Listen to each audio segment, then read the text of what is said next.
नमस्कार. बहार nature foundation आणि महाराष्ट्र पक्षीमित्र या दोन्ही पर्यावरणप्रेमी संस्थांच्या वतीनं आम्ही आजच्या वक्त्या डॉक्टर मधुमिता पाणिग्राही यांचं आणि या वेब व्याख्यानाला उपस्थित सर्व निसर्गप्रेमींचं मनापासून स्वागत करतो.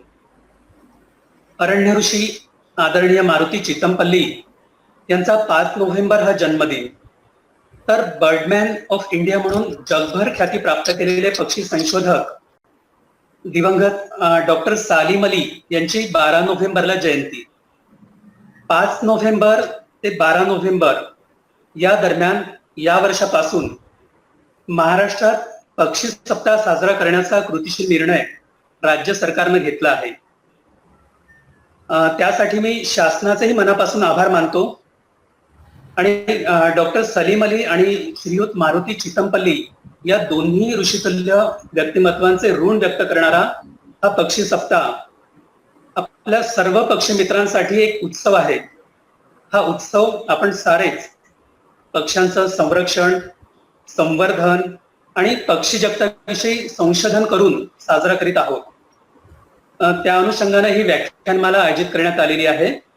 या फेसबुक लाईव्ह व्याख्यानमालेचं पहिलं पुष्प काल आमचे युवा पक्षी अभ्यासक दर्शन दुधाने यांनी गुंफलं होतं.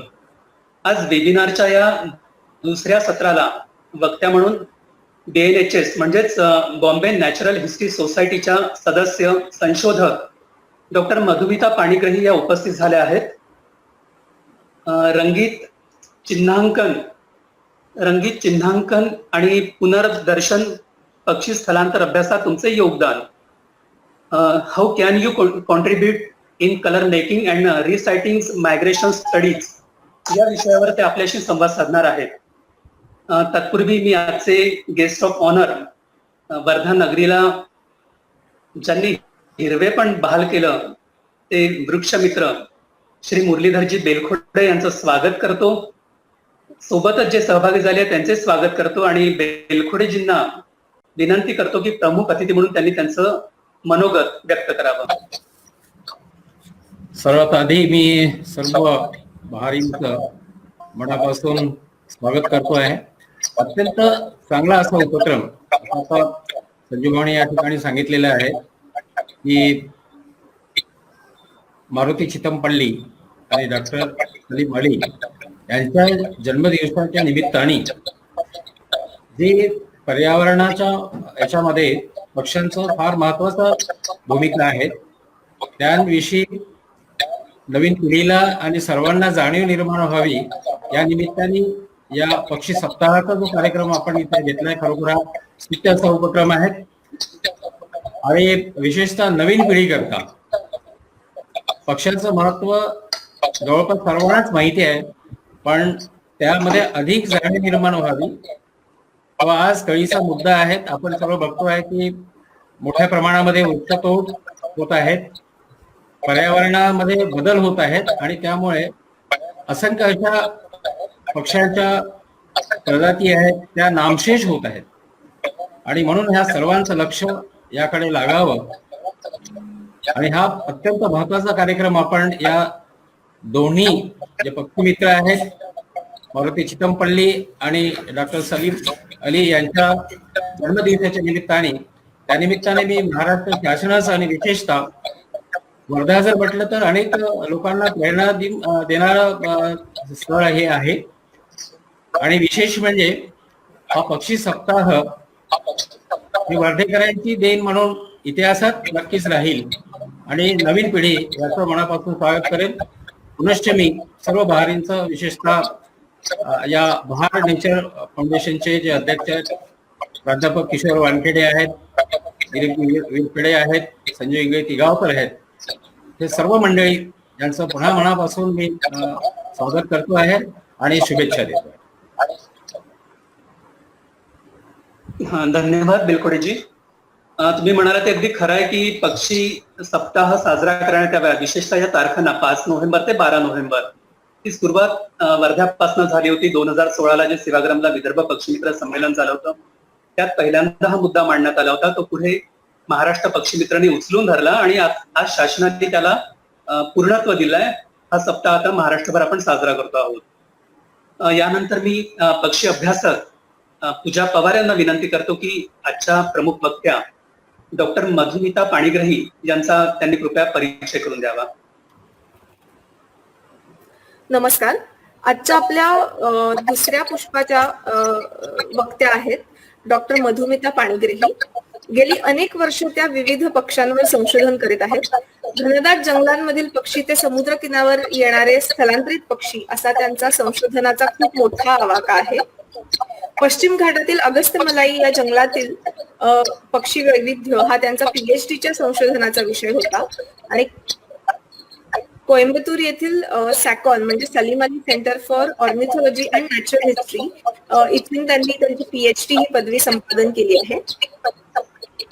2017 पासून त्या बॉम्बे नॅचरल हिस्ट्री सोसायटीमध्ये कार्यरत आहेत. अनेकांना प्रचंड कुतूहल असणारा विषय म्हणजे पक्ष्यांचं स्थलांतर आणि या विषयात डॉक्टर मधुमिता यांचा सखोल अभ्यास आहे. त्या भारतातील विशेषतः गुजरातमध्ये येणाऱ्या स्थलांतरित पक्ष्यांचा अभ्यास करतात आणि संवर्धनासाठी मदत करतात. BNHS तर्फे घेण्यात येणाऱ्या अनेक अभ्यास शाळांमध्ये त्या bird ringing, monitoring of migratory birds या विषयांवर प्रशिक्षण देतात. आज आपल्याला त्यांच्याकडून फारच रंजक आणि महत्वपूर्ण अशा पक्ष्यांच्या गोष्टी ऐकायला मिळतील अशी आशा मी करते आणि त्यांचं या व्याख्यानमालेत मनापासून स्वागत करते. Thank you for joining us Madhumita. Over to you. मैं शेअर करू स्क्रीन. धन्यवाद पूजा. मित्रांनो, जसं पूजाने सांगितलं तर तसं खरोखरच आजचं एक सत्र आपलं आगळ्या वेगळ्या विषयावर होणार आहे आणि एक अभ्यासपूर्ण मांडणी, काही प्रश्नांची उकल त्या मांडणीतून निश्चितच होणार आहे. तसे अनेक प्रश्न आपल्या मनात सतत रुंजी घालत असतात. म्हणजे ऋतू बदलला की परिसरातले पक्षी अचानक कुठे गायब होतात किंवा कालपर्यंत न पाहिलेले पक्षी अचानक कसे काय अवतरतात, असे अनेक प्रश्न मनात डोकावत असतात. पूर्वी असं मानलं जायचं की हे पक्षी त्या काळामध्ये शीतनिद्रा घेत असावे. मात्र त्या न दिसण्याच्या काळात हे पक्षी स्थलांतर करीत असतात हे आपण आता मानतो. आणि तरीही हजारो मैलांचा प्रवास हे पक्षी का करतात, कसा करतात, ते परततात कसे, याबद्दल एक कुतूहली आपल्या सर्वांच्या मनात निश्चितच असतं. थंड प्रदेशातून उबदार प्रदेशात येणारे हे पक्षी आपला मार्ग कसा शोधत असतील, ऋतू बदलला की आपल्या मूळ प्रदेशात परत कसे जात असतील, त्यांना रस्ता कसा सापडत असेल, या प्रवासी पक्ष्यांची ओळख पटावी म्हणून पक्षी संशोधक काय करत असतील, असे असंख्य प्रश्न आपल्याला पडतात. या प्रश्नांची उत्तरं आणि पक्षी स्थलांतर अभ्यासात आपण काय योगदान देऊ शकतो याबाबत निश्चितच आज चर्चा होणार आहे. आपल्याही मनात काही प्रश्न असतील तर ते या व्याख्यानाच्या उत्तरार्धात आपण अवश्य विचारावेत, कमेंट बॉक्समध्ये टाकावेत. या प्रश्नांचं, आपल्या शंकांचं निरसन आजच्या वक्त्या नक्कीच करतील याची मला खात्री आहे.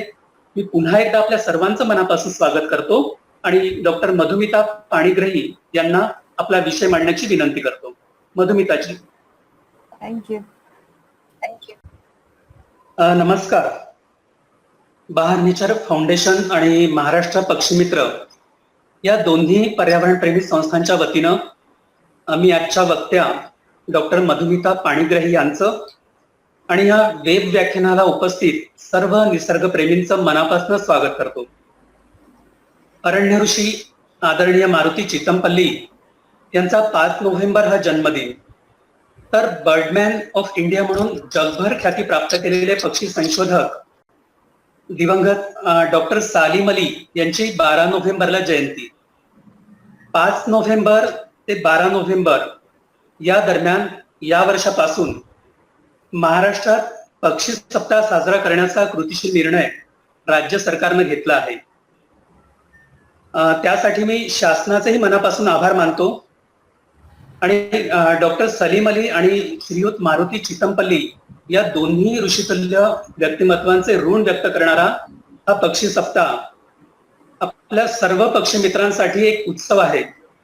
हा उत्सव आपण सारेच पक्ष्यांचं संरक्षण, संवर्धन आणि पक्षी जगताविषयी संशोधन करून साजरा करीत आहोत.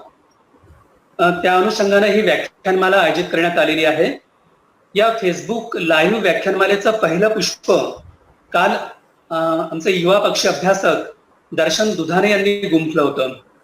आज वेबिनारच्या या दुसऱ्या सत्राला वक्त्या म्हणून BNHS म्हणजेच बॉम्बे नॅचरल हिस्ट्री सोसायटीच्या सदस्य संशोधक डॉक्टर मधुमिता पाणिग्रही या उपस्थित झाल्या आहेत. रंगीत चिन्हांकन आणि पुनर्दर्शन पक्षी स्थलांतर अभ्यासात तुमचे योगदान. How can you contribute in colour making and resighting migration studies या विषयावर ते आपल्याशी संवाद साधणार आहेत. तत्पूर्वी मी आजचे गेस्ट ऑफ ऑनर वर्धा नगरीला ज्यांनी हिरवे पण बहाल केलं ते वृक्षमित्र श्री मुरलीधरजी बेलखोडे यांचं स्वागत करतो. सोबतच जे सहभागी झाले त्यांचे स्वागत करतो आणि बेलखोडेजींना विनंती करतो की प्रमुख अतिथी म्हणून त्यांनी त्यांचं मनोगत व्यक्त करावं. सर्वात आधी मी सर्व बहारींचं मनापासून स्वागत करतो आहे. अत्यंत चांगला असा उपक्रम आता संजीवनी या ठिकाणी सांगितलेला आहे की मारुती चितमपल्ली आणि डॉक्टर सलीम अली यांच्या जन्मदिवसाच्या निमित्ताने जे पर्यावरणाच्या याच्यामध्ये पक्ष्यांचं फार महत्वाचं भूमिका आहे त्याविषयी नवीन पिढीला आणि सर्वांना जाणीव निर्माण व्हावी या निमित्ताने या पक्षी सप्ताहाचा जो कार्यक्रम आपण इथे घेतलाय खरोखर हा स्तुत्य असा उपक्रम आहे आणि विशेषतः नवीन पिढी करता पक्ष्यांचं महत्व जवळपास सर्वांनाच माहिती आहे पण त्यामध्ये अधिक जाणीव निर्माण व्हावी व आज कळीचा मुद्दा आहे. आपण सर्व बघतोय की मोठ्या प्रमाणामध्ये वृक्षतोड होत आहेत, पर्यावरणामध्ये बदल होत आहेत आणि त्यामुळे असंख्य अशा पक्ष्यांच्या प्रजाती आहेत त्या नामशेष होत आहेत आणि म्हणून ह्या सर्वांचं लक्ष याकडे लागावं आणि हा अत्यंत महत्वाचा कार्यक्रम आपण या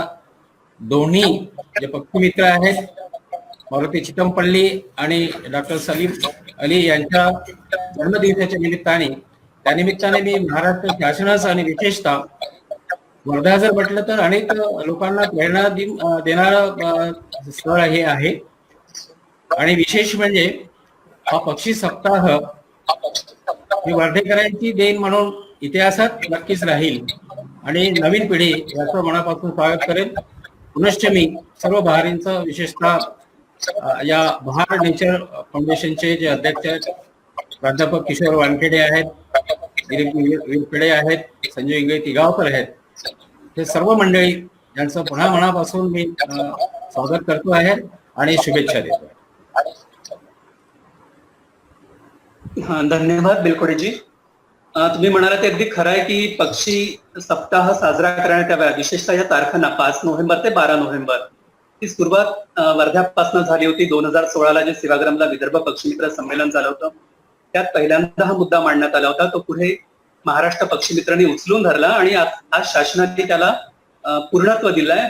हा सप्ताह आता महाराष्ट्रभर आपण साजरा करतो आहोत. यानंतर मी पक्षी अभ्यासक पूजा पवार यांना विनंती करतो की आजच्या प्रमुख वक्त्या डॉक्टर मधुमिता पाणिग्रही यांचा त्यांनी कृपया परिचय करून द्यावा. नमस्कार. आजच्या आपल्या दुसऱ्या पुष्पाच्या वक्त्या आहेत डॉक्टर मधुमिता पाणिग्रही. गेली अनेक वर्ष त्या विविध पक्ष्यांवर संशोधन करीत आहेत. घनदाट जंगलांमधील पक्षी ते समुद्र किनाऱ्यावर येणारे स्थलांतरित पक्षी असा त्यांचा संशोधनाचा खूप मोठा आवाका आहे. पश्चिम घाटातील अगस्त्यमलाई या जंगलातील पक्षी वैविध्य हा त्यांचा PhDच्या संशोधनाचा विषय होता आणि कोइंबतूर येथील सॅकॉन म्हणजे Salim Ali centre for ornithology and natural history इथून त्यांनी त्यांची PhD ही पदवी संपादन केली आहे. 2017 पासून त्या बॉम्बे नॅचरल हिस्ट्री सोसायटीमध्ये कार्यरत आहेत. अनेकांना प्रचंड कुतूहल असणारा विषय म्हणजे पक्ष्यांचं स्थलांतर आणि या विषयात डॉक्टर मधुमिता यांचा सखोल अभ्यास आहे. त्या भारतातील विशेषतः गुजरातमध्ये येणाऱ्या स्थलांतरित पक्ष्यांचा अभ्यास करतात आणि संवर्धनासाठी मदत करतात. BNHS तर्फे घेण्यात येणाऱ्या अनेक अभ्यास शाळांमध्ये त्या bird ringing, monitoring of migratory birds या विषयांवर प्रशिक्षण देतात. आज आपल्याला त्यांच्याकडून फारच रंजक आणि महत्वपूर्ण अशा पक्ष्यांच्या गोष्टी ऐकायला मिळतील अशी आशा मी करते आणि त्यांचं या व्याख्यानमालेत मनापासून स्वागत करते. Thank you for joining us Madhumita. Over to you. मैं शेयर करूँ स्क्रीन अभी? धन्यवाद पूजा. मित्रांनो, जसं पूजाने सांगितलं तर तसं खरोखरच आजचं एक सत्र आपलं आगळ्या वेगळ्या विषयावर होणार आहे आणि एक अभ्यासपूर्ण मांडणी, काही प्रश्नांची उकल त्या मांडणीतून निश्चितच होणार आहे. तसे अनेक प्रश्न आपल्या मनात सतत रुंजी घालत असतात. म्हणजे ऋतू बदलला की परिसरातले पक्षी अचानक कुठे गायब होतात किंवा कालपर्यंत न पाहिलेले पक्षी अचानक कसे काय अवतरतात, असे अनेक प्रश्न मनात डोकावत असतात. पूर्वी असं मानलं जायचं की हे पक्षी त्या काळामध्ये शीतनिद्रा घेत असावे. मात्र त्या न दिसण्याच्या काळात हे पक्षी स्थलांतर करीत असतात हे आपण आता मानतो. आणि तरीही हजारो मैलांचा प्रवास हे पक्षी का करतात, कसा करतात, ते परततात कसे, याबद्दल एक कुतूहल आपल्या सर्वांच्या मनात निश्चितच असतं.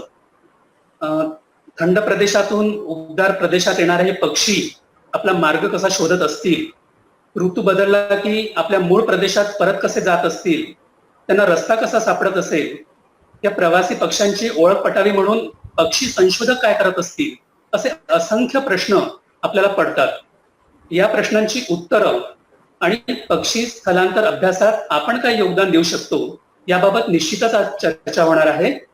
आपल्याही मनात काही प्रश्न असतील तर ते या व्याख्यानाच्या उत्तरार्धात आपण अवश्य विचारावेत, कमेंट बॉक्समध्ये टाकावेत. या प्रश्नांचं, आपल्या शंकांचं निरसन आजच्या वक्त्या नक्कीच करतील याची मला खात्री आहे. मी पुन्हा एकदा आपल्या सर्वांचं मनापासून स्वागत करतो आणि डॉक्टर मधुमिता पाणिग्रही यांना आपला विषय मांडण्याची विनंती करतो. मधुमिताजी. Thank you.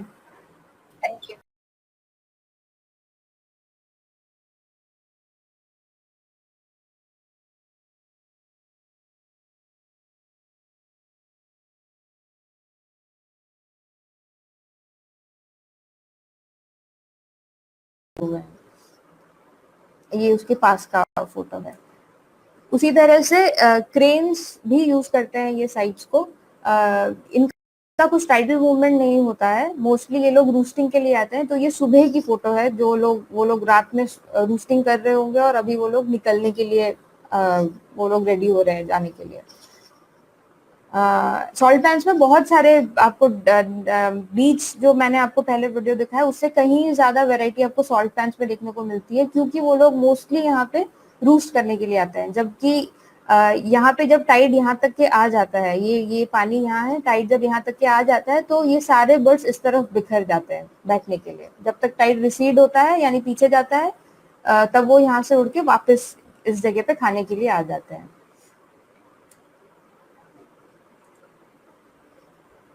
ये सॉल्ट पैन का वीडियो है.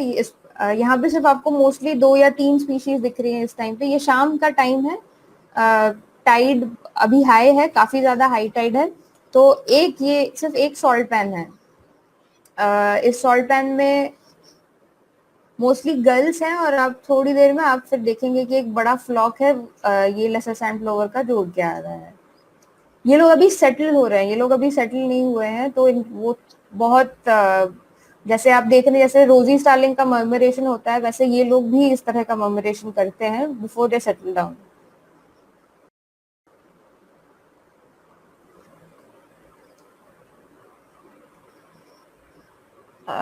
तो मेरा ऑब्जेक्टिव्स क्या था ये स्टडी का, मुझे माइग्रेटरी मूवमेंट्स पता करने थे. कौन कौन से देश से मेरे यहाँ उड़ के आते हैं. ये इन्फॉर्मेशन हमारे पास पहले से है, बट इन सालों में क्या ये कुछ बदला है क्या, कहीं जो बर्ड्स यहाँ पे पहले डिस्ट्रीब्यूटेड शायद नहीं थे अब आने लगे हैं क्योंकि क्लाइमेट चेंज काफी हो रहा है, क्या ऐसा कुछ है. साइट फिडिलिटी क्या है. साइट फिडिलिटी मतलब क्या वही पक्षी बार बार लौट के आ रहे हैं यहाँ पे. और seasonality and dispersal patterns with in Jamnagar. ये बर्ड्स जो हम टैग करते हैं उनका मूवमेंट क्या है, वो विद इन जामनगर कहीं मूव करते हैं या कहीं बाहर जाते हैं. ये मोस्टली ये जितने भी ऑब्जेक्टिव्स हैं ये बीएनएचएस के जितने भी रिंगिंग स्टडीज हैं ये उसके ही ऑब्जेक्टिव्स होते हैं। बीएनएचएस के काफी जगह रिंगिंग स्टडीज होते हैं, ये सिर्फ गुजरात का एक पार्ट है। मैंने 2017 दिसंबर से यहाँ काम करना शुरू किया था कलम मार्किंग पे, और आप यहाँ पे देख सकते हैं नंबर्स कि मैंने कितने कलम मार्क किए। 2017 में मैंने 238 बर्ड्स मार्क किए। उसी तरह से टोटल अब तक के 2020 मार्च तक के मैंने सिर्फ 624 बर्ड्स करे हैं। मैंने सिर्फ इसलिए बोला है क्योंकि बाकी कंट्रीज में स्पेशली यूरोप वगैरह में ये नंबर बहुत हाई है। कम से कम वो लोग 1 मिलियन बर्ड्स रिंग करते हैं। टैग करते हैं वो अलग बात है, बट मोस्टली रिंगिंग वो लैंड बर्ड्स के लिए भी करते हैं। तो मोस्टली टोटल वो लोग 1 मिलियन बर्ड्स करते हैं, और बहुत सारे देशों में जहाँ पे ये कलर फ्लैगिंग का नॉर्म है वो लोग भी काफी मात्रा में रिंग करते हैं। तो प्रोबेबली मोर देन 1 लाख वो लोग वहाँ पे रिंग करते हैं, तब जाके उनकी एक रिकवरी होती है। उस मुकाबले हमारा रिंगिंग बहुत कम है। और ये जो सेकंड कॉलम आप देख रहे हैं, जो 624 बर्ड्स से 72 बर्ड्स मुझे वापस दिखे हैं, और जो कलर मार्क हमने किए थे 72 बर्ड्स से ये इंडिविजुअल हैं, 72 इंडिविजुअल्स हैं, और 28 स्पीशीज के 72 इंडिविजुअल्स हैं। उसी तरह से हाँ, टोटल जो रीसाइटिंग है वो 120 रीसाइटिंग्स हमको मिले हैं इतने सालों में। ये टोटल 120 रीसाइटिंग्स जो है हमको मिले हैं। 120 रीसाइटिंग्स कि एक इंडिविजुअल का बार बार रीसाइट हुआ है उसको भी गिना जाता है। तो ये ऑलमोस्ट जितने मैंने रिंग किए हैं उसका 11.54% मुझे वापस दिख गए हैं अभी तक के, मार्च 2020 तक के। और ये मेजॉरिटी जो ये रीसाइटिंग डेटा मुझे मिला है वो बर्ड वॉचर से मिला है। जब मैं खुद जाती हूँ रीसाइट करने के लिए, उसके अलावा मुझे कहीं ज्यादा डेटा मुझे वहाँ के लोकल बर्ड वॉचर्स से मिलता है, जो लोग अपने बर्ड वॉचिंग के लिए जाते हैं और ये बर्ड्स देख के मुझे इन्फॉर्म करते हैं कि उन्होंने ये बर्ड देखा। तो जो उन्होंने देखा उसमें क्या था, जो मैंने देखा उन्होंने देखा। तो 2017, 18 और 20, मतलब 17 से लेके 20 तक के आप देखेंगे जो डायगोनल लाइन आ रहा है, सेम सीजन में हमको इतने बर्ड्स दिखे हैं जो हमने उसी सीजन में रिंग किए थे, मे बी दिसंबर या अप्रैल में, और हमको उसी सीजन में दिखे हैं।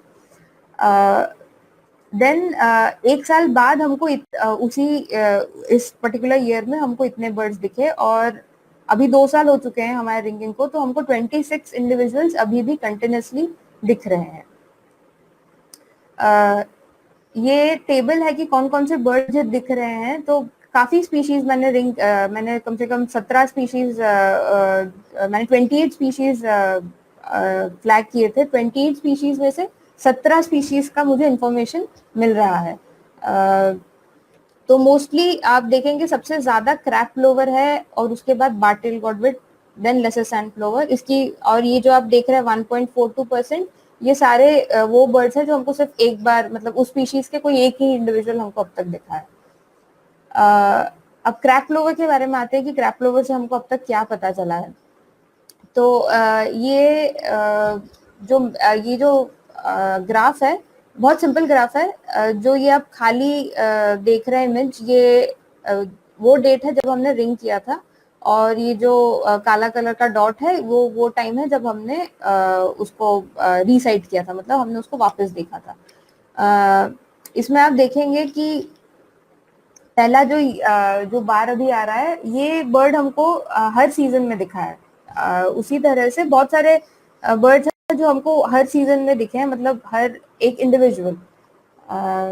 ये एक इंडिविजुअल है जो हमको हर सीजन में नहीं दिखा है, बीच के सीजन में हमने नहीं देखा है, बट नेक्स्ट सीजन में देखा है। तो अगर आपको समझने के लिए जो कलर है, जो ग्रीन, ब्लू और पीच कलर है, ये सीजन्स है।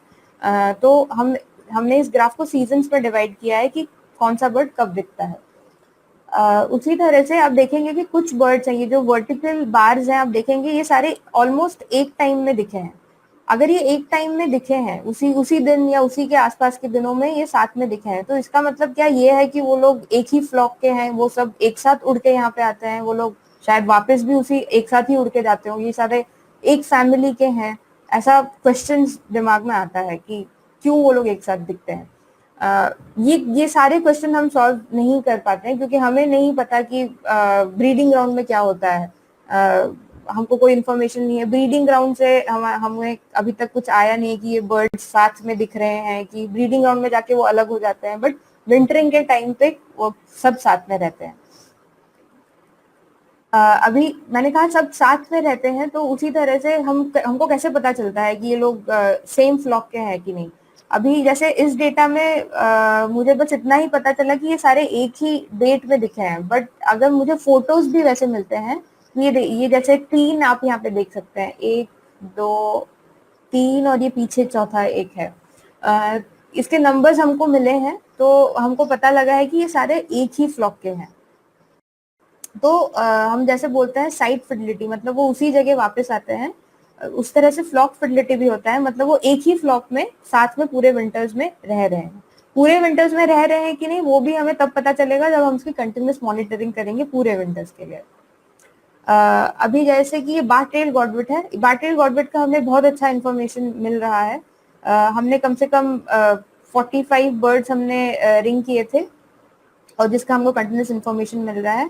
ये एक J11 बर्ड है जो हमने रिंग किया था अराउंड फरवरी, और ये कंटिन्यूसली हमको दिख रहा है।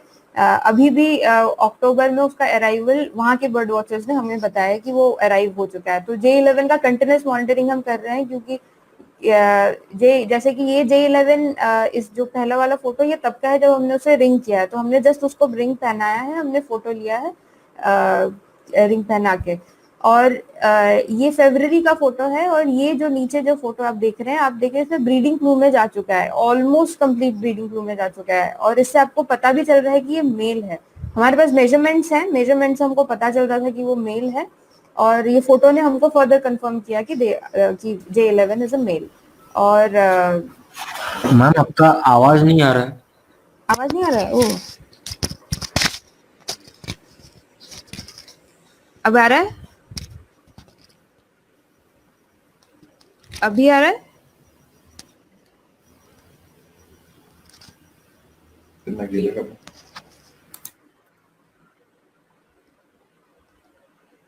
अभी आ रहा है?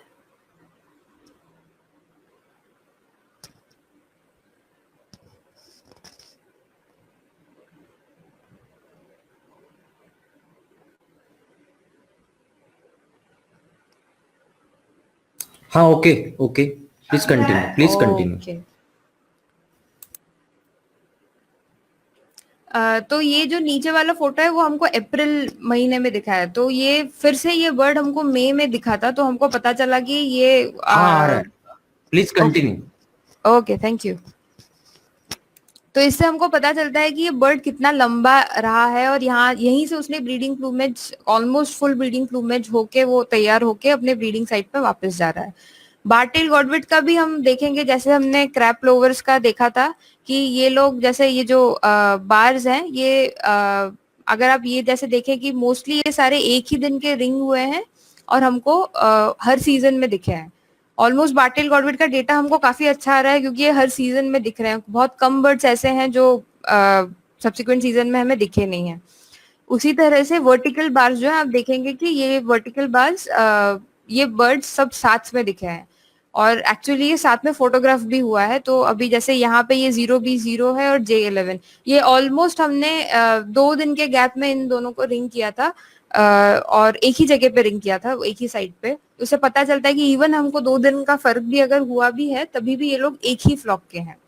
ये जितना इन्फॉर्मेशन है ये मैं सिर्फ मार्च 2020 तक के आपको बता रही हूँ। इसके बाद का इन्फॉर्मेशन हमको अभी आ चुका है कि ये बर्ड्स वापस आ चुके हैं।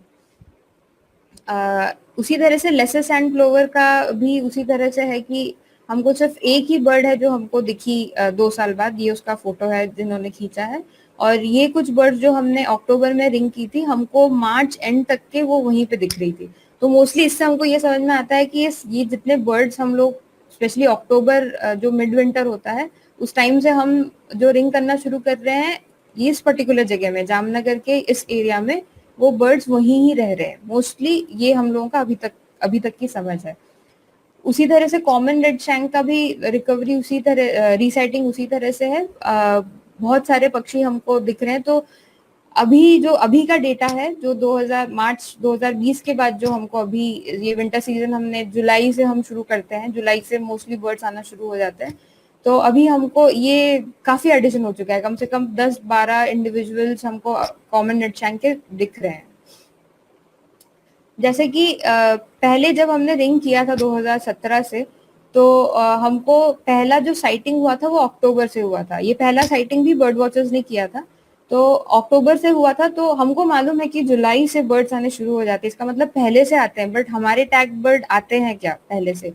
तो इस बार 2020 का मतलब जुलाई ऑनवर्ड्स वहाँ के बर्ड वॉचर्स ने वहाँ पे देखना शुरू किया कि आ रहे हैं कि नहीं, और अगस्त सितंबर से हमको बर्ड्स दिखने शुरू हो रहे हैं। उनको जुलाई से बर्ड्स दिख रहे थे बट टैग बर्ड्स नहीं दिख रहे थे, बट अगस्त से उन्होंने बर्ड्स देखने शुरू किए जिसमें जो फ्लैग रीड नहीं कर सकते थे। सितंबर ऑनवर्ड्स उन्होंने फ्लैग वो इस जगह पे आ गए थे जहाँ पे वो फ्लैग रीड कर सके और हमको इंडिविजुअल्स का इंफॉर्मेशन मिला। ये जो ट्रेंड आप यहाँ देख रहे हैं ये आगे और भी बढ़ेगा। जितने जितने ज्यादा इंफॉर्मेशन हमारे पास आते जाएंगे, ये बार्स उतने बड़े होते जाएंगे। शायद जुलाई से कोई कोई पक्षी आना शुरू हो जाए जो हमें अगर हम मॉनिटर करें तभी पता चलेगा। उनकी सीजनैलिटी क्या है, ये सिर्फ 2 स्पीशीज का एग्जाम्पल देख के मैं आपको बताती हूँ कि जैसे कि नवंबर टू फरवरी हम मिड विंटर कंसिडर करते हैं, तो ये जितना बर्ड्स हमने किया था रिंग बार्टेल और क्रैपलोवर का इस सीजन में, वो हमको मई एंड तक दिख रहे थे। तो मई एंड तक के जो बर्ड्स दिख रहे हैं, इसका मतलब ये है कि वो ऑलमोस्ट पूरा सीजन उस वेटलैंड में गुजार रहे हैं। ये जानना हमारे लिए बहुत जरूरी है कि एक्चुअली कितने बर्ड्स वहाँ पे अपना टाइम गुजार रहे हैं। हम सबका नहीं ले सकते, बट इसलिए हम सैम्पलिंग ले रहे हैं कि ये टैग बर्ड्स जो हम इंडिविजुअली आइडेंटिफाई कर सकते हैं, ये बर्ड्स कितने समय तक रहते हैं। इससे हमको पता चलता है कि वो वेटलैंड कितना जरूरी है इन बर्ड्स के लिए। ये यहाँ से उड़ के उनके लिए कहीं और जानना बहुत मुश्किल होगा, क्योंकि ये पूरा टाइम यहाँ बिता रहे हैं। उसका मतलब ये भी है कि उनको खाना बहुत अच्छा मिल रहा है, क्योंकि हम वेट डेटा भी लेते हैं। हम जब उनको कैप्चर करते हैं, वेट लेते हैं, इससे हमको ये पता चलता है कि यहाँ पे खाना काफी अच्छा है। उसके अलावा हम वहाँ पे सैंपल भी कर सकते हैं खाने का, जो हमने अभी तक यहाँ पे शुरू नहीं किया है। इसी डेटा में क्रैप लोवर्स का जो मैंने यहाँ पे डेटा नहीं दिखाया है, हमने कुछ क्रैप लोवर हमने मार्च में रिंग किए थे। तो हमने 2018 के मार्च में हमने रिंग किया था, और वो बीच में हमें कहीं नहीं दिखा वो बर्ड, और वापस वो 2019 के मार्च में वापस दिखा। तो ये 2 बर्ड सिर्फ हमको मार्च में ही दिखे। ये सिर्फ एक डेटा पॉइंट की बात है। अगर हमको इस तरह के ज्यादा डेटा पॉइंट मिले तो हम कुछ और बता पाए, बट इन 2 बर्ड से हमको पता चलता है कि शायद कुछ ऐसे क्रैप लोवर्स हैं जो यहाँ पे पूरा वक्त नहीं गुजार रहे। कुछ क्रैप लोवर्स हैं जो कि इसको ट्रांजिट की तरह यूज कर रहे हैं। मार्च में आए, हमने उनको मार्च में रिंग किया, नेक्स्ट उनको देखा भी मार्च में ही गया। तो हो सकता है वो आसपास के आइलैंड्स में रह रहे हो, कि या तो वो फर्दर साउथ की तरफ महाराष्ट्र या उसके नीचे, और क्योंकि गल्फ ऑफ मन्नार तक के ये स्पीशीज दिखने को मिलते हैं, तो शायद और नीचे जा रहे हैं। इस स्टडी से हमने लोकल मूवमेंट पता लगाने की कोशिश करी। तो अभी तक के हमको जितनी जानकारी मिली है हमारे रीसाइटिंग से, जैसे खिजाड़िया में हमने एक काफी हमने लेसर फ्लेमिंगो रिंग किए थे, जो कि हमको आसपास के एक बेदी पोर्ट का एक ये मड फ्लैट एरिया है जहाँ पे हमको दिखा। तो खिजाड़िया के बर्ड्स इस तरफ उड़ के जा सकते हैं। ये ज्यादा दूर नहीं है, ये सारी जगह 4 किलोमीटर के रेडियस के अंदर, ऑलमोस्ट ये जगह 4 किलोमीटर के रेडियस के अंदर, नहीं 4, कम से कम 10 किलोमीटर के रेडियस के अंदर। फिर सॉल्ट पैन्स के जो एरिया है जहाँ पे हमने रिंग किए थे, तो सॉल्ट पैन के एरिया में भी देखेंगे कि आसपास के सॉल्ट पैन भी वो लोग यूज कर रहे हैं। ये सारे अनयूज्ड सॉल्ट पैन है, मोस्टली अभी यूज में नहीं है। उसी तरह से यहाँ पे जो बीच एरिया जहाँ पे हमने रिंग किया था, इनका मूवमेंट बीच के आसपास के एरिया यानी कि अंदर की तरफ, ये सीजनल वेटलैंड है, ये फ्रेश वाटर है, यहाँ पे क्रीक है, और यहाँ पे बीच एरिया है, इस तरफ कुछ मैंग्रोव पैचेस हैं। ये जो बर्ड्स हैं ये सारी जगह यूज करते हैं। कब यूज करते हैं? जब यहाँ पे हाई टाइड हो जाता है, जब यहाँ बैठने की और जगह नहीं रहती, वो लोग अंदर की तरफ आते हैं। उसी तरह से वो लोग सॉल्ट पैन्स भी आते हैं। सॉल्ट पैन्स में जो हमने रिंग किए थे वो सचाना में भी दिखे हैं। तो ये साइट जो उनका है, ये सब फीडिंग साइट है, बहुत इंपॉर्टेंट है इस बर्ड्स के लिए। अगर इस साइट को कुछ भी होता है तो इस बर्ड्स का डिस्प्लेसमेंट काफी ज्यादा हो सकता है। तो अगर हम ब्रॉडर व्यू देखें कि मैं कहाँ काम करती हूँ, तो ये गल्फ ऑफ कच्छ है, इसका नॉर्थ आप ध्यान में रखें टेढ़ा है, तो उस तरह से आप देखें गल्फ ऑफ कच्छ है, हम यहाँ नीचे की तरफ महाराष्ट्र है। ये मेरे साइट्स हैं जहाँ पे हमको रीसाइटिंग हुआ था। तो आप देखेंगे ये सारी जगह बहुत अच्छी हैं, ऐसे मैप से पता चलती हैं ये सारी जगह काफी अच्छी होंगी बर्ड्स के लिए, बट हमें अभी तक के हमारे जो वेडर्स के रीसाइटिंग है हमको इस जगह से नहीं मिली है, हमको सिर्फ इसी जगह से ही मिल रही है इस एरिया में। ऐसा क्यों है कि ये बर्ड्स कहीं और मूव नहीं कर रहे? क्या ये जगह इतना ज्यादा अच्छा है कि ये बर्ड्स यहाँ पे डायरेक्टली फ्लाई करके आते हैं? कुछ शायद आगे जाते होंगे, अभी तक हमको जानकारी नहीं है, बट बहुत सारे हमारे टैग बर्ड्स, क्योंकि यहाँ पूरे विंटर्स हमको दिखते हैं, तो ये एरिया वो आगे मूव नहीं करते हैं। हालांकि ये सारे एरियाज में बर्ड्स हैं और अंदर की तरफ भी कुछ कुछ एरियाज हैं जहाँ पे बर्ड्स हैं। इसका मतलब ये हो सकता है कि ये बहुत ही लोकलाइज्ड फ्लॉक है। यहाँ का जो फ्लॉक है वो ज्यादा मूवमेंट नहीं करते, यहाँ आसपास मूवमेंट करते होंगे, उसी तरह से जो हमारा ये फ्लॉक है ये आसपास ही मूवमेंट करते हैं और कहीं और ज्यादा दूर जा नहीं रहे हैं। जितना हम यहाँ पे और रिंगिंग एक्सपांड करेंगे तभी हमको और पता चलेगा कि विंटर्स के टाइम में ऐसा हो सकता है कि कुछ बर्ड्स हैं जो इसी एरिया में ही कॉन्सेंट्रेट कर रहे हैं।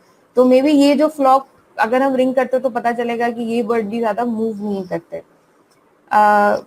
अब गुजरात से थोड़ा बाहर आके जो हमने ग्रेटर फ्लेमिंगोस हमने रिंग किए थे गुजरात में, हमको एक ग्रेटर फ्लेमिंगो राजस्थान में दिखा। ये जो हमने ग्रेटर फ्लेमिंगो रिंग किया था, हमने उसको अगेन फरवरी 2018 में हमने उसको रिंग किया था और वो सितंबर में राजस्थान में दिखा। ये बहुत ऑड था कि ये सितंबर में राजस्थान में क्यों दिखेगा, और वो भी बीकानेर के पास एक छोटा सा एक मंदिर है, मंदिर के पास में एक बड़ा सा पॉन्ड है जहाँ पे ये बर्ड दिखे थे और उसके साथ और कुछ फ्लॉक्स में भी थे। ये इन्फॉर्मेशन हमको किसी बर्ड वॉचर्स से ही मिला है।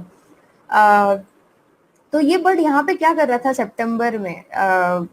तो अभी हम यही सोच सकते हैं कि 2018 का जो समर था, जो गर्मी थी 2018 की जामनगर में, उसमें जामनगर में काफी पानी कम हो गया था और ऑल ओवर गुजरात थोड़ा सूखा पड़ा था। तो प्रोबेबली इससे उठने के लिए वो लोग शायद राजस्थान उड़ के चले गए। बट आप फिर वो बोलेंगे राजस्थान में कौन सा ज्यादा अच्छा पानी है, वो वहां पे क्या कर रहे थे? अगर वो राजस्थान में सितंबर मंथ में दिख रहे हैं, इसका मतलब शायद ये भी हो सकता है कि वो लोग इंटरनली ही मूव कर रहे हैं। वो शायद क्योंकि ग्रेटर फ्लेमिंगो ईरान से भी आता है हमारे यहाँ पे, रिकवरी है, तो इसका मतलब शायद ये हो सकता है कि ये लोग अभी इंटरनली ही मूव कर रहे हैं। ये लोग सितंबर में भी वो लोग राजस्थान चले गए हैं, प्रोबेबली वो वापस गुजरात आ जाएंगे जब बारिश हो जाएगी, जब एनवायरनमेंट कंड्यूसिव हो जाएगा। तो उनका ब्रीडिंग भी गुजरात में ब्रीडिंग उनका जून के आसपास में देखा गया है मॉनसून के टाइम पे, तो शायद उस टाइम पे ये रहा नहीं है, चले गए हैं। हम कुछ प्रेडिक्ट नहीं कर सकते, हम बस इतना अभी तक ये बता सकते हैं कि शायद सूखा पड़ने पे वो मूव कर गया है। उसी तरह से 2 इंडिविजुअल जो हमने ग्रेटर फ्लेमिंगो के खिजाड़िया में रिंग किए थे वो नवी मुंबई में हमें दिखे। ये भी बर्ड वॉचर्स के थ्रू ही हमको इन्फॉर्मेशन आया है। एक हमको कम से कम 8 महीने बाद दिखा और दूसरा जो इंडिविजुअल, ये जो फोटो आप देख रहे हैं, जो हमको 2000 ये मार्च 2020 में दिखा, तो 2 साल बाद ये बर्ड हमको दिखा।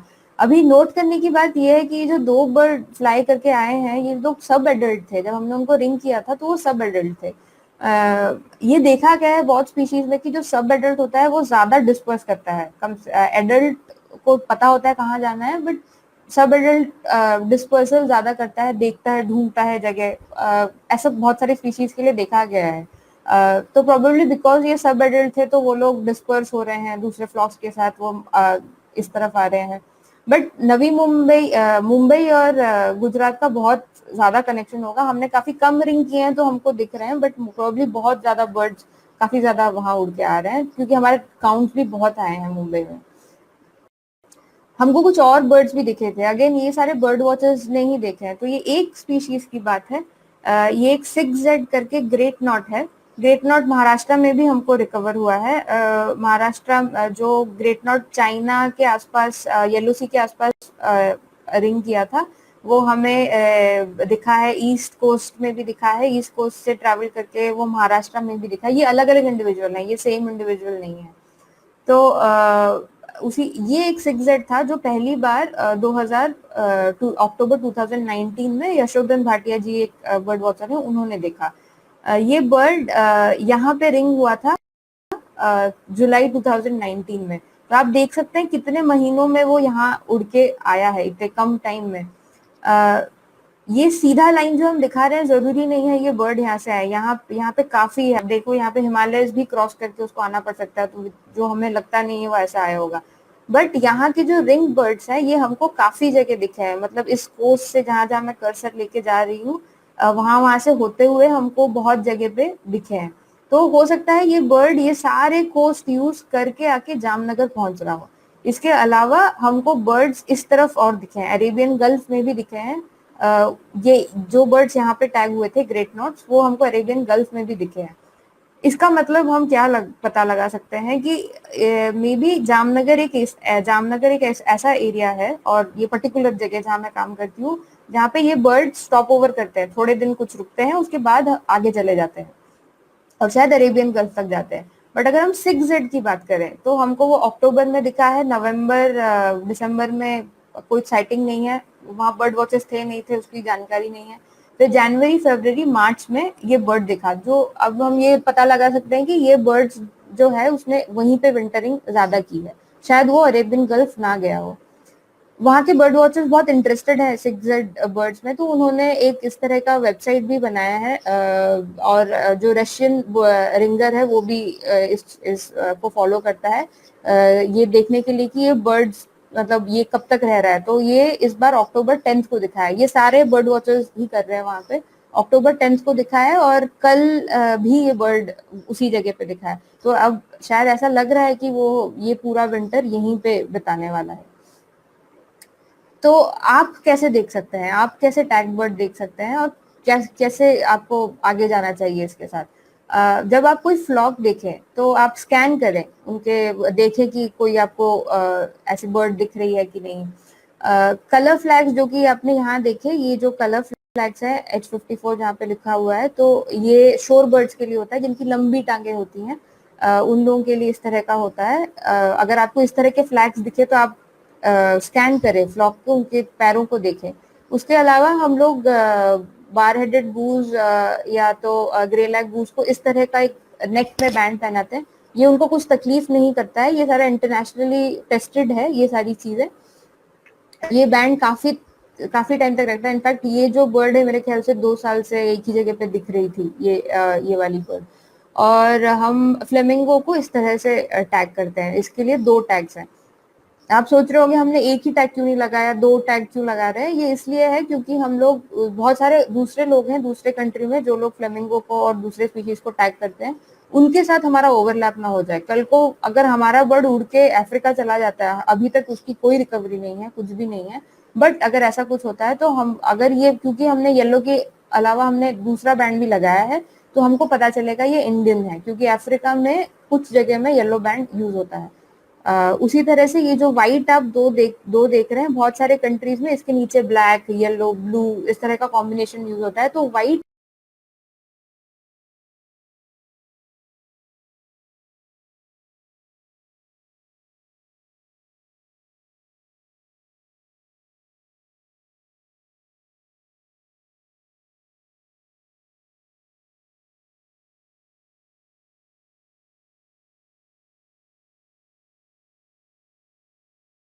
लिए 2 टैग्स हैं।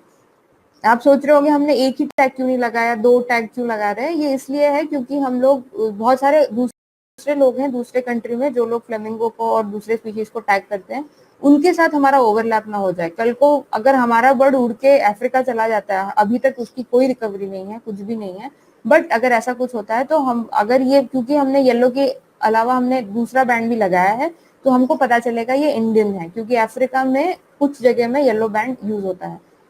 उसी तरह से ये जो व्हाइट आप दो देख रहे हैं, बहुत सारे कंट्रीज में इसके नीचे ब्लैक येलो ब्लू इस तरह का कॉम्बिनेशन यूज होता है। तो व्हाइट इंडिया के लिए है। अगर आपको टैग बर्ड दिखे तो आप उसका नंबर पढ़ने की कोशिश करें या तो उसका फोटोग्राफ लें। कलर देखें, क्योंकि क्योंकि इंडिया में काफी अलग अलग कंट्रीज से बर्ड्स आती हैं, तो आप उसका कलर देखें कि कौन से कलर का है। बहुत बार ऐसा होता है जैसे मुंबई में जो बर्ड्स हमको दिख रही हैं उसके कलर फ्लैग्स जो येलो हो गए हैं क्योंकि पोल्यूशन लेवल उस पार्ट में बहुत हाई है। यहाँ पे सचाना में जहाँ हम काम कर रहे हैं यहाँ पोल्यूशन लेवल काफी कम है, इसीलिए ये 2 साल बाद भी ये फ्लैग थोड़े नए जैसे ही लग रहे हैं। बट क्योंकि ये व्हाइट फ्लैग है, अगर बहुत पॉसिबिलिटी है कि हमारे व्हाइट फ्लैग थोड़ा येलो हो जाए या थोड़ा मड लग जाए तो आपको लगे कि पता नहीं कोई दूसरा कलर है, इसलिए कलर नोट करना जरूरी है। सबसे ज्यादा जरूरी है कि बर्ड को कोई डिस्कम्फर्ट तो नहीं है। ऐसा नहीं है कि ये बर्ड को बहुत ही आराम है या जो भी है, बर्ड को थोड़ा एडजस्ट करने में टाइम लगता है। जैसे कि हमने अगर कुछ पहना दिया जबरदस्ती, आपको हाथ में रिंग पहना दी, कुछ पहना दिया, आपको थोड़ा अजीब लगेगा कुछ दिन, तो उसके बाद आपको आदत होती है उस चीज की। उसी तरह से इनको भी थोड़ा टाइम लगता है, कोई कोई एडजस्ट कर देते हैं, कोई कोई इनको टाइम लगता है। ये सारे मतलब इस चीज की स्टडी हो चुकी है, ये कोई नई बात नहीं है कि हमने लगा दिया और तब पता चल रहा है कि नहीं इनको डिस्कम्फर्ट हो रहा है। ये सब ट्रायल एंड टेस्टेड है। ये जितने भी जो मटेरियल हम यूज कर रहे हैं ये दूसरे कंट्रीज भी यूज करते हैं टेस्ट करके कि ये बर्ड्स के लिए सही है कि नहीं। बट ऐसा कुछ इंस्टेंस होता है जहाँ पे बर्ड्स को डिस्कम्फर्ट हो, तो अगर आप नोट करेंगे और हमें बताएंगे कि उसको डिस्कम्फर्ट है, पर्टिकुलर स्पीशीज को शायद वो सूट ना कर रहा हो, तो हम वो चीज हम कंसिडर करके हो सकता है हम उसका फ्लैगिंग प्रोटोकॉल चेंज कर दें। हम ये फ्लैग ना यूज करके कुछ दूसरा मार्किंग टेक्निक यूज करें, मे बी ये बर्ड को डिस्कम्फर्ट है। तो अगर इस तरह का आपको कुछ दिख रहा है तो वो बताना भी हमारे लिए काफी जरूरी है। तो जैसे कि ये बर्ड है, ये मार्श सैंडपाइपर का फ्लॉक है। आप इसमें देखेंगे एक आपको फ्लैग बर्ड दिखेगी, ये रही है फ्लैग बर्ड। अगर आप नोट करेंगे इसके मूवमेंट में कोई फर्क नहीं है, बाकी बर्ड्स जैसे मूव कर रहे हैं वो वैसे ही मूव कर रहा है। और ये बर्ड हमको कम से कम 1 साल बाद दिखा है। कभी कभार जब कोई नया बर्ड 2-3 दिन में उसको हमने रिंग किया हो या से कुछ हो, तो कभी कभार आप लेग फ्लिकिंग मतलब वो झटकाने की कोशिश करता है लेग को, क्योंकि थोड़ा सा उसको अजीब लग रहा है, but then they are comfortable for it. और ये लेग फ्लैग डिपेंड करता है हैबिटेट पे ये कितना रहता है। कोई कोई बर्ड्स के ऊपर लेग फ्लैग 10 साल तक भी देखा गया है कुछ कुछ कंट्रीज में। तो ये लेग फ्लैग काफी लंबा चल भी सकते हैं डिपेंडिंग अपॉन बर्ड कैसा हैबिटेट यूज करता है। आप लेग चेक कर सकते हैं कौन से लेग में है। जैसे कि यहाँ पे आप हमारा प्रोटोकॉल ये है कि इवन ईयर्स में हम रिंग राइट पे लगाते हैं, ऑड ईयर्स में हम लेफ्ट पे लगाते हैं। तो अगर आप हमको बताते हैं कि आपने रिंग कौन से लेग पे देखा, तो हमको हमारे डेटा को फिल्टर करने में आसानी होती है कि अच्छा इवन ईयर का है कि ऑड ईयर का है। अगर आप एक से ज्यादा टैग्ड इंडिविजुअल देख रहे हैं एक फ्लॉक में, तो उसकी जानकारी आप थोड़ी रखें। भले ही आप ना नोट कर सके नंबर, बट आप बोले कि हाँ ठीक है हम इतने बर्ड्स थे और इतने टैग बर्ड हमको उसमें दिख रहे थे। ये जानकारी भी हमारे लिए जरूरी है अगर आपको नंबर ना भी दिखे, क्योंकि हमें पता लगता है कि चलो इतने अलग अलग टैग बर्ड अब वापस आ गए हैं वो जगह पे। एक रफ एस्टिमेट करने की कोशिश करें। ये कठिन है, ये ज्यादा आसान नहीं है, तो ऐसा जरूरी नहीं है करना, बट हमारे लिए इन्फॉर्मेशन भी काम आता है कि आपने कितने बर्ड्स देखे उस पर्टिकुलर फ्लॉक में। ये सब जरूरी है हमारे लिए, बट इससे ज्यादा जरूरी है कि आप अपना सेफ डिस्टेंस इनसे मेंटेन करें। अगर आप देखें फ्लैग बर्ड को, अगर उसको प्रॉब्लम हो रही है आपके अप्रोच से, तो आप उसको अप्रोच ना करें। उतने डिस्टेंस से आप उसको देखें जिसमें वो कंफर्टेबल है। ऐसा नहीं कि वो उड़ के चला जा रहा है कि आपने फीडिंग या रूस्टिंग में उन लोगों को मतलब हमारे देखने की वजह से वो लोग उड़ के चले गए। डिस्टर्बेंस ना करें तो अच्छा है। हमको इमेजेस बहुत फोटोग्राफर्स होते हैं जो हमको बहुत खराब इमेज भेजते हैं, जो हमारे लिए काफी होता है, क्योंकि हमको सिर्फ नंबर पढ़ना होता है, और वो नंबर अगर बहुत हल्का भी दिख जाए तभी भी हमको मोस्टली हम पढ़ पाते हैं, क्योंकि हमारे पास वो नंबर टैली होता है। तो जरूरी नहीं है हमको बहुत ही क्लियर इमेज चाहिए होता है। आप सेफ डिस्टेंस रख के बिना डिस्टर्ब करके जैसा भी इमेज ले सके वो हमारे लिए काफी रहता है। जैसे कि ये एक इमेज है, आप अगर ये काफी दूर है ये बर्ड, और हम लोग कहीं छुप के पीछे झाड़ी के पीछे खड़े हैं, ये एक मड फ्लैट का एरिया है। ये नंबर जब हम जूम कर रहे हैं तभी दिख रहा है, तो ऐसा जरूरी नहीं है आप इस तरह का, जैसे ये क्रैप फ्लावर दिख रहा है वैसा फोटो चाहिए, ये जरूरी नहीं है।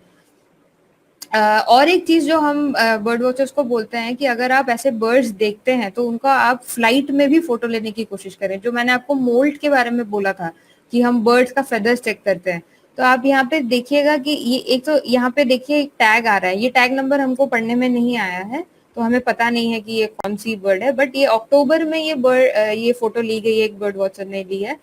हमको ये जरूर पता चलता है कि अक्टूबर में ये बर्ड ने अपना विंग का ग्रोथ कितना किया है। तो अगर आप ये टैग बर्ड का देखें, ये जो 5-5 जो मार्क मैंने दिया है, इसका मतलब ये है कि ये सारे नए फेदर्स उसने कर लिए हैं, और ये जो 0 जो स्कोर दिया है, इसका मतलब ये एक जो है पुराना फेदर है। तो ये हमारा एक स्कोरिंग सिस्टम रहता है, हम इसे पता लगाते हैं कि ये फेदर कितना नया या कितना पुराना है। इससे हमें क्या पता चलता है कि बार्टेल गॉडविट एक दूसरी स्पीशीज है जो कि न्यूजीलैंड या आइसलैंडिक पॉपुलेशन जो है वो आपने पढ़ा होगा कि वो कंटिन्यूस फ्लाई करते हैं, तो वो 11,000 किलोमीटर क्रॉस करके नॉन स्टॉप फ्लाइट वो लोग आ जाते हैं यहाँ पे। ये उसी का है, बट ये दूसरा सब स्पीशीज है और ये लैंड से आता है, ये वाया सी रूट से नहीं आता। वो दूसरा स्पीशीज जो है वो वाया सी रूट से वो जाते हैं, तो उनको रुकने के लिए कोई जगह नहीं है।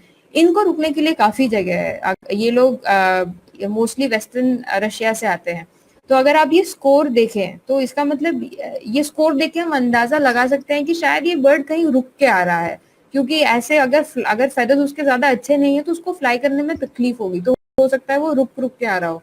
हाल फिलहाल में हमको एक ऐसे एक रिसर्चर कांटेक्ट में आए भी जो रशिया में रिंग करते हैं, और उनकी एक बर्ड जो उन्होंने ओमान में रिंग करी थी वो गुजरात आके वापस अपने ब्रीडिंग साइट पे वो गया है। तो उसके डेटा से ये पता चलता है कि वो अरल सी के आसपास जो है वो बर्ड काफी टाइम तक रुका हुआ है, और कम से कम उसको गुजरात से स्टार्ट करके वहां जाने में 1 साल लगा। ये किसी और का स्टडी है, एक ग्लोबल फ्लाईवे नेटवर्क है जहाँ पे बहुत सारे रिसर्चर्स इसके ऊपर काम करते हैं, ये उनका स्टडी है, ये बीएनएचएस का स्टडी नहीं है।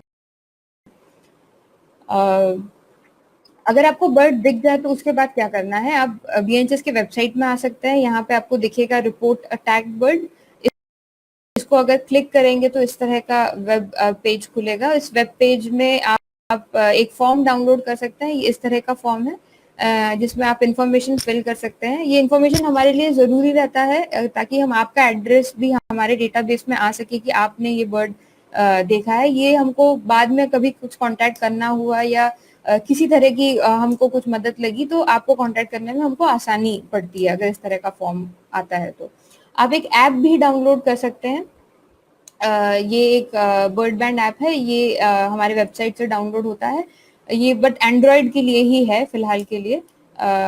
इसमें भी आप अपना बैंड अगर देखते हैं आप उसमें डाल सकते हैं और हम आपको उसी में रिवर्ट बैक करेंगे कि आपकी रिंगिंग इन्फॉर्मेशन क्या है। तो जैसे यहाँ पे मैंने लिखा है कि हम क्या क्या रिंगिंग इन्फॉर्मेशन आपको दे सकते हैं उस बर्ड के बारे में।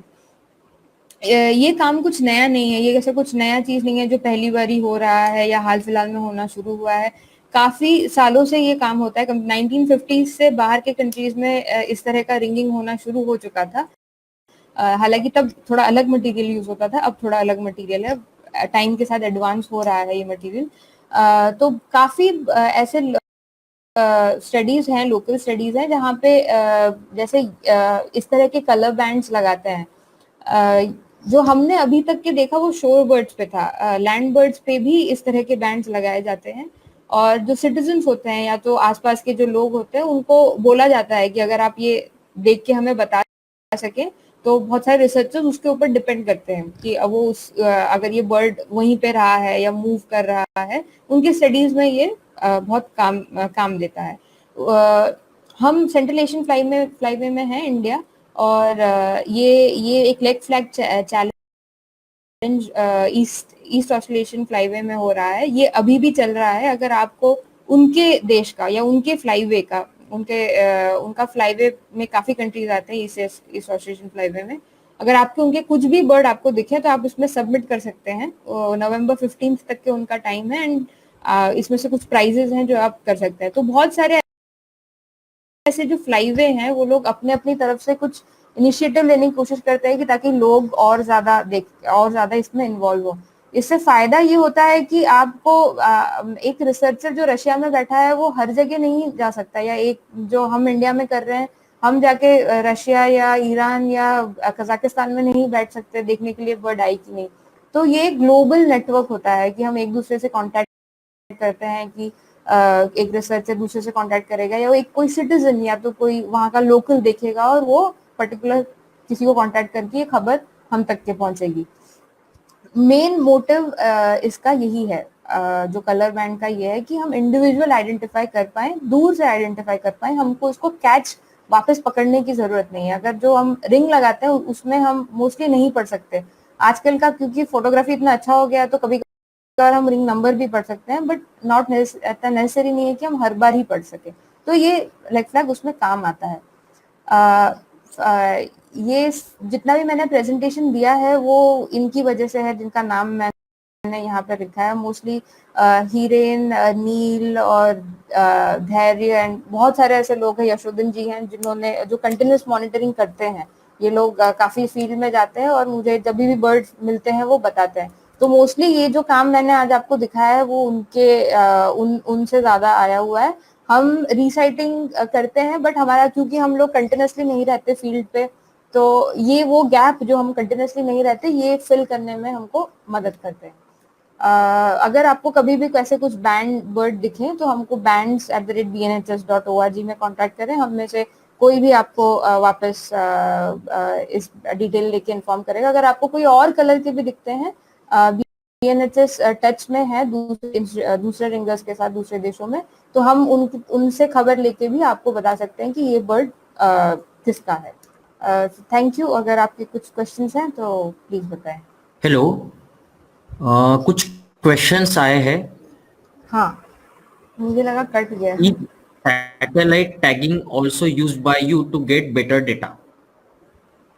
फिलहाल हम नहीं यूज कर रहे हैं सैटेलाइट टैग्स। हमें अभी काफी परमिशन प्रॉब्लम हो रहा है, तो BNHS हाल फिलहाल में उन्होंने वल्चर्स पे यूज किया है, जो उन्होंने वल्चर रिलीज किया है, ये अभी की बात है कुछ महीनों पहले। बट हमने कुछ GSM टैग्स मंगाए हैं किसी और प्रोजेक्ट के, कुछ और रिसर्चर्स हैं जो अभी तक हमने डिप्लॉय नहीं किया है। मोस्टली सैटेलाइट काफी अच्छा डेटा देगा, जो हमने BNHS ने काफी पहले किया है डक्स वगैरह पे, बट हाल फिलहाल में हम नहीं कर रहे हैं।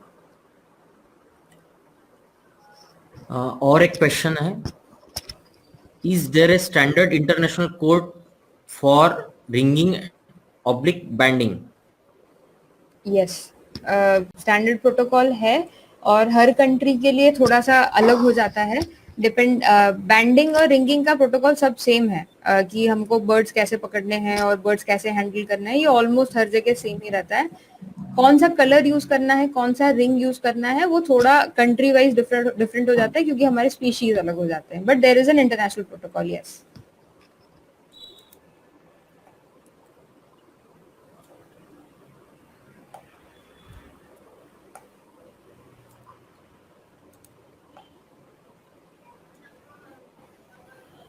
What is the method of sampling? इसके लिए ये पॉइंट कहूँ क्या, ट्रांजैक्ट जैसा कुछ भी सैम्पलिंग नहीं है। मोस्टली हमारा मोटो नहीं, हमारा ऑब्जेक्टिव है कि हम जितने ज्यादा कैप्चर कर सकें। अगर ऐसा होता है कि लैंड बर्ड्स वगैरह के लिए हम ऐसा करते हैं कि हमने कब नेट ओपन किया, नेट ओपन होता है तो बर्ड्स पकड़ में आते हैं, और हमने कब नेट क्लोज किया, कौन से हैबिटेट में हमने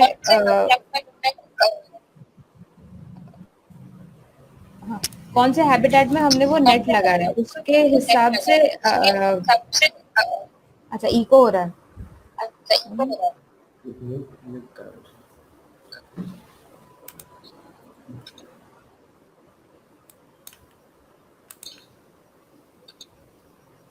ओके, तो हमारा अभी यही है कि हम रिंगिंग जो कर रहे हैं उसमें हमारा सैम्पलिंग प्रोटोकॉल ऐसा कुछ नहीं है, तो हम टाइडल मूवमेंट पे डिपेंड करता है। जो गुजरात में अगर 7 बजे भी होती है, रात के 2 बजे भी टाइड होती है, तो टाइड के हिसाब से हम नेट तब तक खुला रखते हैं जब तक बर्ड्स आती हैं और हम करते हैं।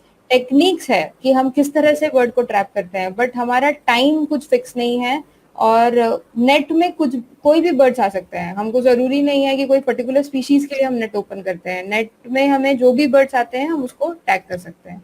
अगर आपका मैंने जवाब नहीं दिया ढंग से तो आप फिर से लिख दें, मैं और एक्सप्लेन करूंगी।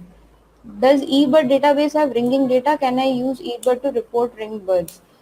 नहीं, eBird database में ringing data नहीं है। रिंगिंग डेटाबेस PNHS के पास है मोस्टली। और अगर आपको रिपोर्ट करना है तो आपको अभी eBird के साथ कुछ तो ऐसा कोलैबोरेशन नहीं है हमारा।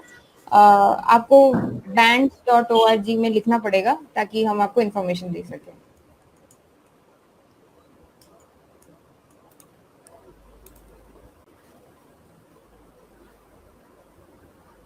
कैन एनी NGO, आपको परमिशन लेनी होगी।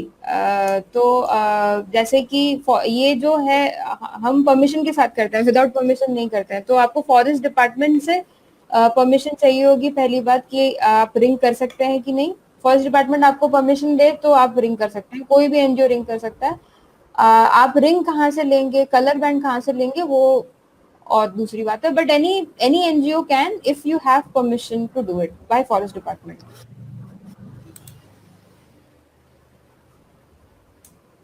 ओ, मैंने महाराष्ट्र में बहुत कम, मैंने ऑलमोस्ट नहीं ही किया है काम, तो मैं विदर्भ रीजन के बारे में नहीं बता सकती।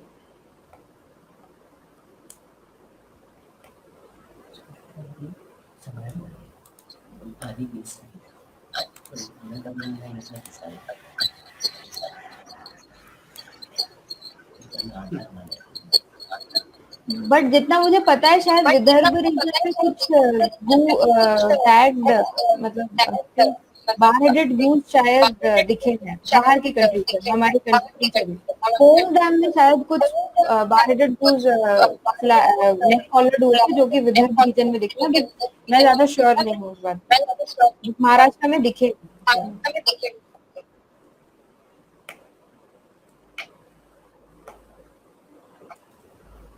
Proceed to संजू काका।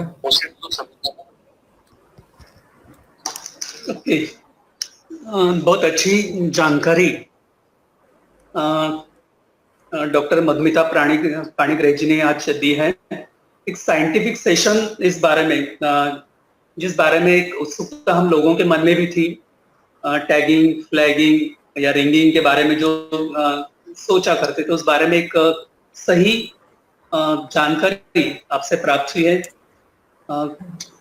केवळ स्थलांतरित पक्ष्यांपुरतं मर्यादित न राहता त्याच्या पुढे जाऊन काय काम करता येईल या संदर्भातली ही एक सुंदर पद्धतीने आणि अभ्यासपूर्ण मांडणी केलेली आहे। बहार नेचर फाउंडेशन प्रामुख्यानं पक्ष्यांबाबत काम करत राहतं आणि त्यामुळे बहार फाउंडेशनचे सचिव दिलीप विरखेडे यांनी विचारलेला प्रश्नही मला वाटतं अत्यंत महत्वपूर्ण आहे की आम्हा लोकांना जर आता या पद्धतीनं फ्लॅग किंवा टॅग जर लावायचं किंवा रिंग लावायची असेल पक्ष्यांची ओळख स्थलांतरित पक्षाचे जे परत येणार आहेत मायग्रेट बर्ड्स, तर त्या संदर्भात काय करता येईल, तर मला वाटतं त्या दृष्टीने एक पाऊल टाकणं हे महत्वाचं ठरेलच।